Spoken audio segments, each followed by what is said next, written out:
Hello and welcome back to the channel HardReset.Info, and today I'll try to explain to you how to refer a friend on AliExpress. So open AliExpress on your phone and go to your account at the bottom right, and here from the list of functions below you should see a button that says share and earn. Unfortunately, as you can see on my device, I don't have that.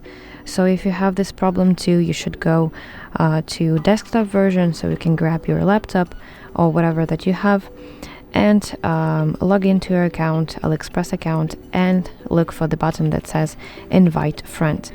But if you see that button, which should look like this, you have to tap it, and this is basically its page.